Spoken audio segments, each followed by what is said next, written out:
berlaku pada wanita yang tidak berhijab atau semua wanita secara umum? Ya. Langsung. Itu jamaah kita kreatif, dia buat meme. Dibuatnya gambar saya, di samping itu kata-kata. Ada perempuan yang ketika tidur tapi dosanya mengalir pada dia. Dia sedang makan tapi dosanya mengalir pada dia.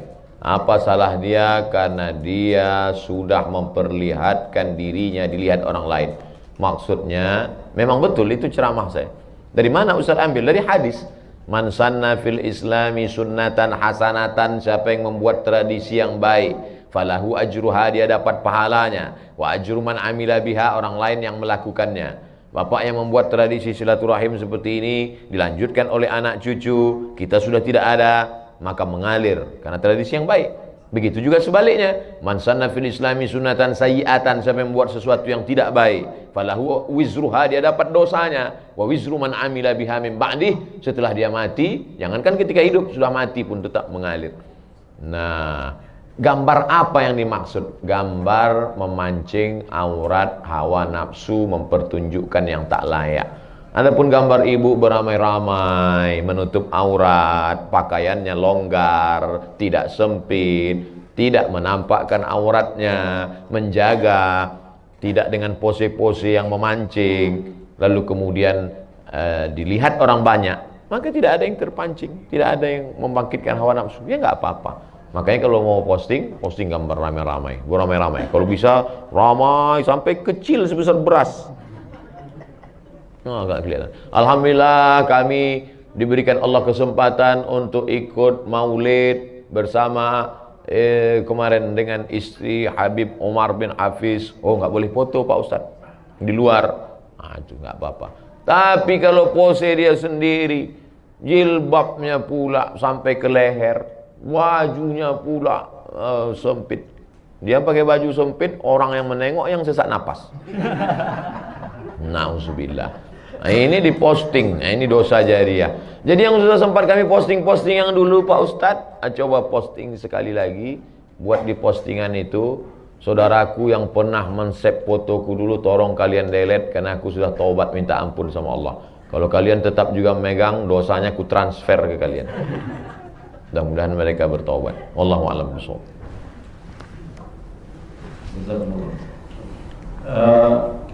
InsyaAllah Ustaz Somad tidak akan lupa balik kemari lagi. Amin. Karena hanya satu-satunya mic yang seperti ini. Amin. Adanya di sini. Masya Allah.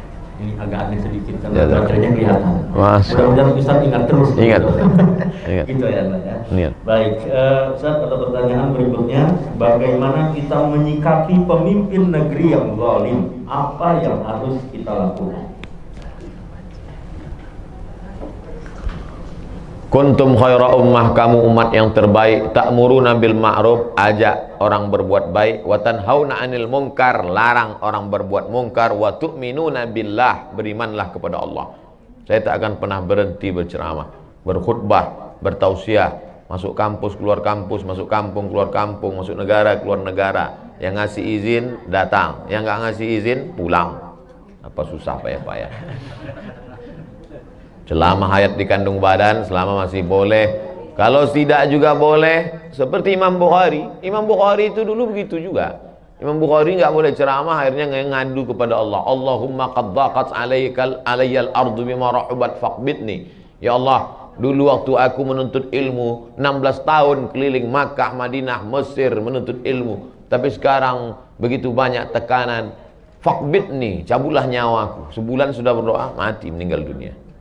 Saya sudah berdoa sering, nggak mati-mati. Takdir kuasa Allah Subhanahu wa taala. Jadi oleh sebab itu, maka tak pernah berhenti saya sampaikan, anggota dewan. Kenapa Ustaz cerita anggota dewan? Karena mereka dipilih aspirasi rakyat, dia mesti mencuarakan itu. Saya sampaikan di berbagai macam majelis.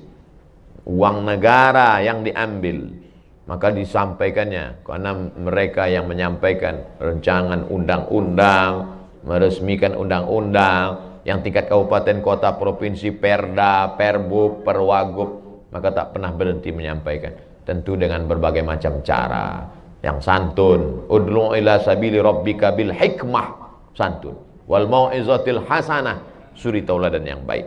Wajadilhum billati hiya ahsan. Kalaupun mau berdebat, debat dengan cara yang sesuai menurut aturan syariat Islam. Makanya kalau Bapak Ibu dengar ceramah saya baik-baik, saya tak pernah menyebut nama sampai sekarang. Saya tak pernah menyebut partai. Tapi saya tak menyalahkan kawan-kawan ustadz-ustadz lain yang menyebut. Mungkin itu metode yang dia pakai. Ini kita gini kan ibarat makanan juga. Ada makanan pedas, macam jenis musik juga. Ada yang metal, ada yang slow. Tapi substansinya mesti sama, mengingatkan. Kita ini akan bangkit kalau cuman ada dua, amar ma'ruf nahi mungkar. Kalau sudah amar ma'ruf nahi mungkar tidak ada, bantai saja, suka hati hantam kromo, na'udzubillah. Saya sampaikan hadis. La ta'murunna bil ma'ruf, ajak orang buat baik, wala tanhauna 'anil munkar, larang orang buat mungkar. Kalau tidak kamu lakukan itu, la yushikanna yab'atsallahu 'alaikum iqaban, Allah akan turunkan hukuman. Tsumma tad'unahu, setelah hukuman datang kamu berdoa pagi, petang, siang, malam, fala yustajabu lakum, doa kamu tak dikabulkan Allah.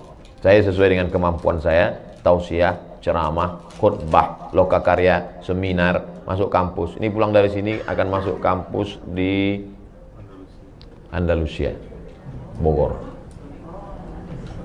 Wallahu a'lam bishawab. Baik, mohon izin barangkali kita kasih kesempatan tuan rumah khusus spesial Bu Catherine. Barangkali Bu Catherine ada pertanyaan khusus ini.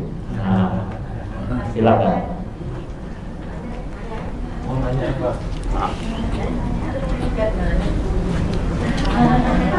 Ibu udah kompak ya, tanya dia dulu.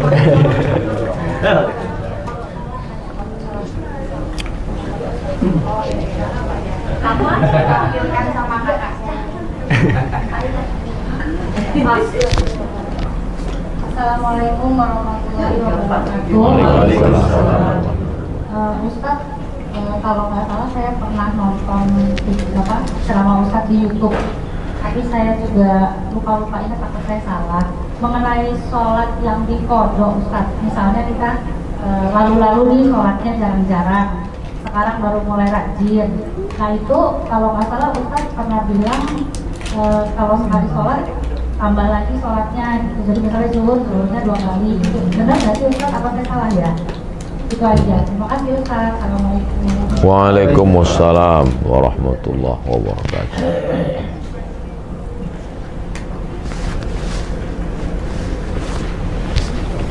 Langsung saya jawab Ustaz. Nanti habis sholat zuhur sekali lagi. Usolli fardhu zuhri 4 raka'atin qada'an.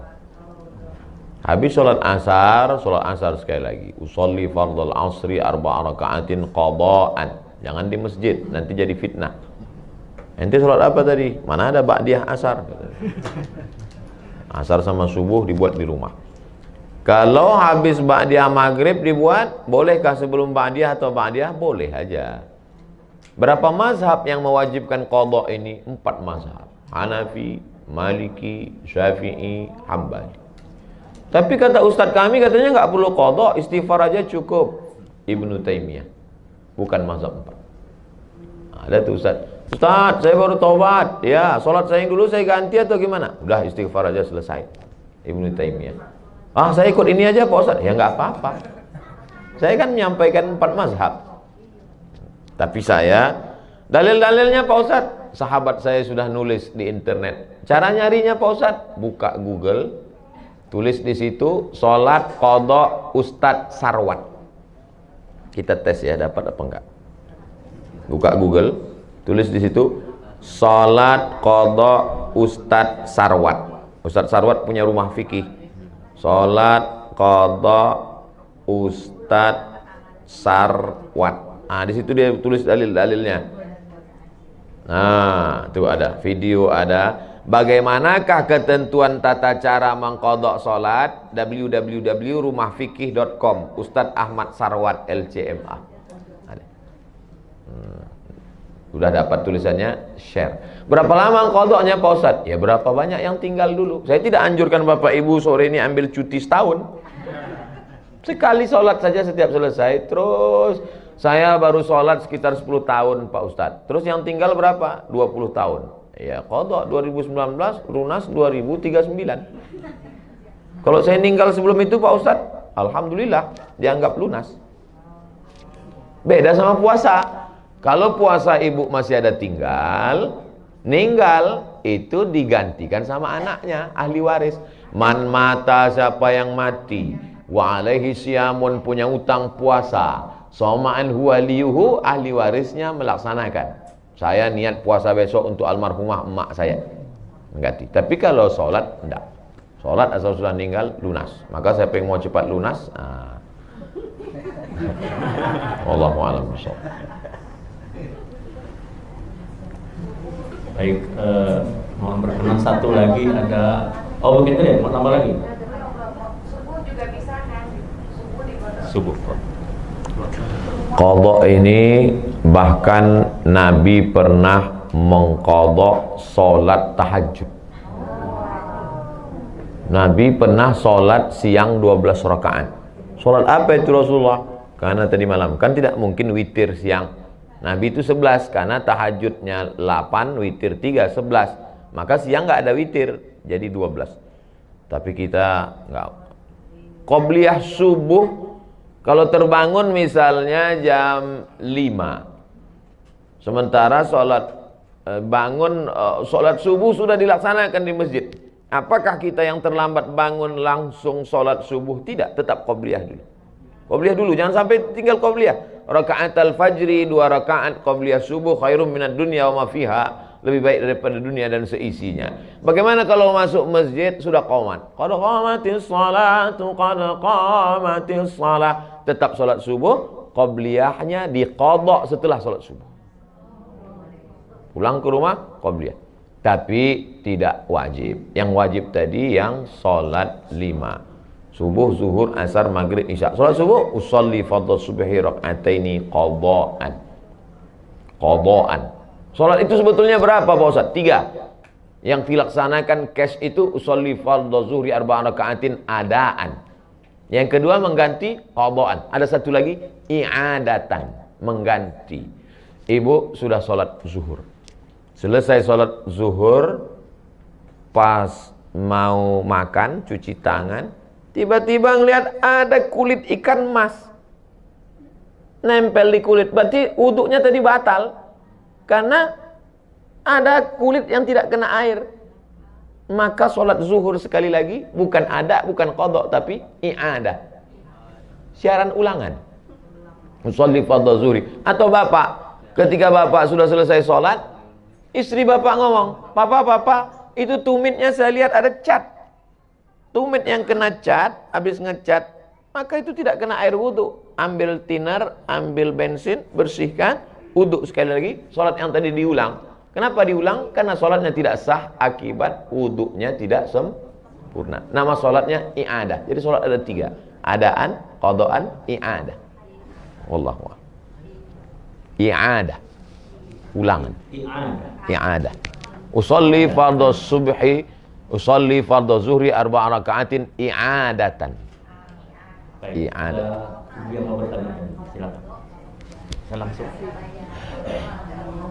Terima kasih. Assalamualaikum warahmatullahi wabarakatuh. Waalaikumsalam. Saya mau bertanya 2 Pak Ustaz. Yang pertama, mana yang lebih baik hukumnya buat laki-laki menjadi imam ibunya di rumah atau pergi sholat ke masjid? Pertanyaan saya satu itu. Yang kedua, kadang-kadang kita melihat kawan-kawan itu kalau ngambil air wudhu itu tidak sampai ke sikunya, tidak basah sikunya, hanya di sini saja. Apakah kita boleh mengingatkan kepada orang yang seperti itu? Terima kasih. Wassalamualaikum warahmatullahi wabarakatuh. Waalaikumsalam. Ibu ayah kita sudah tua, tidak bisa ke masjid, lalu dia ada di rumah. Bagaimana cara kita berbakti sebagai kepala rumah tangga, suami laki-laki sholat di masjid? Setelah selesai sholat di masjid, pulang ke rumah, sholat sekali lagi. Jadi imam. Bolehkah kita sholat 2 kali? Boleh. Sholat yang pertama itu menggugurkan kewajiban, sholat yang kedua itu mencari fadilah, keutamaan. Mana dalilnya? Ini kan lagi tren nih sekarang. Mana dalilnya? Nabi sholat bersama sahabat di Masjid Nabawi. Setelah selesai sholat, Nabi pulang ke rumah, sahabat itu duduk di masjid. Tak lama datang orang kampung sahabat itu, musafir, mau jumpa Nabi. Lalu orang kampung itu mau sholat dan meminta sahabat itu menjadi imam. Padahal dia sudah sholat sama Nabi. Itulah dalil boleh sholat 2 kali. Dan imamnya boleh sholat mencari fadilah, makmumnya sholat menggugurkan kewajiban. Jadi dua-dua dapat. Laki-laki sholat di masjid, laki-laki soleh. Laki-laki yang sholat di rumah, laki-laki solehah. Jangan sampai sholat di rumah. Lalu kemudian kalau nampak orang sikunya tidak kena air, tidak basah, apa kata Nabi? Wailun lil a'qab, celakalah tumit. Hadis sahih riwayat Abu Hurairah radhiyallahu an. Wail neraka, wail celaka, lil a'qab tumit celaka. Rupanya ada orang yang air disiramkan dari atas tumit tak kena.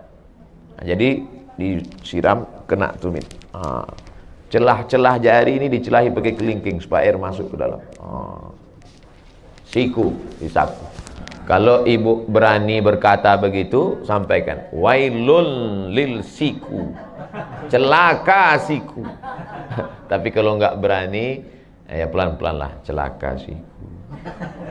Maksudnya lebih lembut, lebih soft, kasih dia kirim video, nomor WA dia ada, kirim video. Ini tata cara wudhu yang benar. Hasan Husain cucu Nabi melihat ada orang tua wudhunya nggak benar. Tapi cara ngasih taunya gimana? Husain nanya Hasan, Hasan gimana wudhu? Hasan pun wudhu di depan Husain. Orang tua ini ngelihat. Pas dia ngelihat baru dia sadar, oh rupanya saya salah tadi. Begitu akhlak Hasan dan Husain.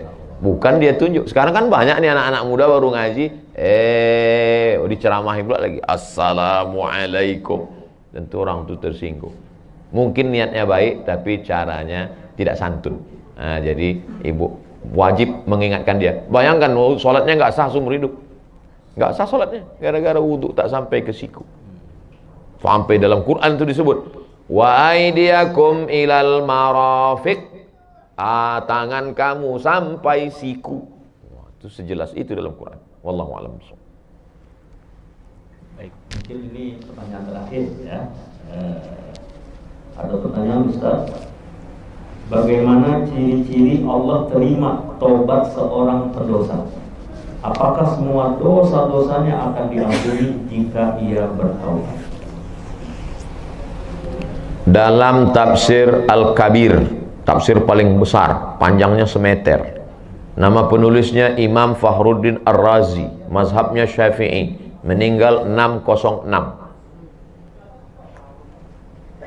100 tahun setelah Imam Ghazali. Ghazali 505, Razi 606. Saya ingat itu aja karena mirip-mirip. Allah tidak beritahu siapa yang dapat haji mabrur. Allah tidak beritahu siapa yang dapat taubat nasuha. Allah tidak beritahu siapa yang dapat salat wusta. Allah tidak beritahu siapa yang dapat malam Lailatul Qadar. Tengok dalam tafsir surah Al-Qadar juz 30. Kenapa Allah tidak kasih tahu? Bayangkan kalau udah tahu, mungkin pengajian nggak ada lagi. Pak, bapak nggak ngaji, udah dapat kemarin. Allah tidak kasih tahu itu, tapi tanda-tanda indikasinya ada. Apa tandanya? Katanya Pak Ustadz kalau haji mabrur itu wajahnya putih, pulang dari Makkah paling putih, nggak pernah ke masjid, tidur di hotel. Ini bukan tanda. Tanda itu, itu dia kata kuncinya. Keyword, ke kunci, word kata kunci, ada perubahan. Dulu Pak Ustadz sebelum dia ngaji pelit, setelah ngaji nih Masya Allah. Dulu sebelum ngaji sedekah 2000, sekarang 2500. Ada perubahan. Dulu Pak Ustadz tuh sebelum ngaji, Masya Allah kasar ngomongnya. Sekarang udah mulai santun, taubat nasuha diterima. Dulu sebelum malam Ramadan Lailatul Qadar orangnya itu Pak Ustadz nggak pernah ke masjid, ada perubahan. Nah, inilah cirinya. Apakah diampunkan Allah semua dosa-dosanya? Mantaba, siapa yang taubat, wa amana, imannya ikhlas, wa amila amalan salihah, beramal soleh. Kalau 3 ini cukup syarat. Ulaika mereka itu yubaddilullahu sayyiatihim hasanat. Semua dosa-dosanya dulu diganti Allah dengan hasanat, kebaikan-kebaikan. Bukan cuma dihapus Allah. Coba lihat bunyi kalimatnya. Yubaddilullahu sayyiatihim hasanat. Diganti Allah semua dosanya menjadi hasanat, kebaikan-kebaikan. Mudah-mudahan kita termasuk yang jenis itu insyaallah. Syaratnya 3. Taba wa amana wa amila amalan salihah. Kita sudah bertobat, kita sudah beriman, tinggal lagi mengisi dengan amal saleh. Wallahu a'lam bishawab.